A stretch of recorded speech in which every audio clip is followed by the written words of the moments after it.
कल्कि नाम से होगा। उस समय वे धर्म की वृद्धि कर मलेच्छों एवं अधर्मियों का नाश करेंगे। उन 24 अवतारों में श्री कृष्ण अवतार 16 कलाओं से परिपूर्ण हुआ है।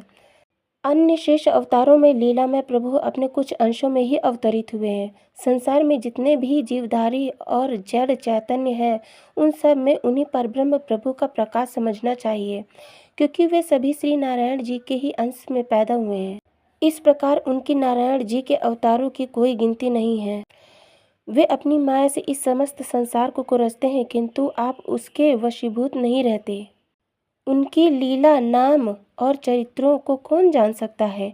जो प्राणी सदा उन्हीं का स्मरण करता रहता है और उनके अलावा अन्य किसी का भरोसा नहीं करता, वही उन्हें पहचान सकता है। जो मनुष्य परमात्मा को जानने के लिए सांसारिक माया मोह का परित्याग कर देता है, उसी के हृदय में उस परब्रह्म परमात्मा का प्रकाश होता है। समस्त स्थूल तथा सूक्ष्म जगत में वे आदि पुरुष महाप्रभु अपनी सत्ता में व्याप्त हो रहे हैं, परंतु इस तत्व को केवल तत्वज्ञानी ही पहचान पाते हैं। भगवान वेदव्यास जी ने सांसारिक जीवों को भवसागर से पार करने के निमित्त श्रीमद्भागवत में समस्त वेदों का तत्व और भगवान के चरित्रों का संपूर्ण रहस्य भर दिया है। जिस समय आनंद कंद भगवान श्री कृष्णचंद्र जी द्वारिका से अपने परम धाम को पधारे थे, उस समय धर्म का सूर्य छिप जाने के कारण जगत से समस्त शुभ कर्मों का लोप हो गया था।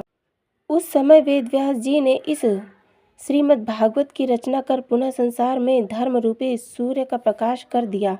हे ऋषियों, जिस समय वेदव्यास जी ने ये कथा श्री सुखदेव जी को पढ़ाई थी, उस समय मैं भी वहीं पर उपस्थित था। गुरु जी की कृपा से यह कथा मुझे याद हो गई। अब वही कथा मैं आप लोगों को सुना रहा हूँ।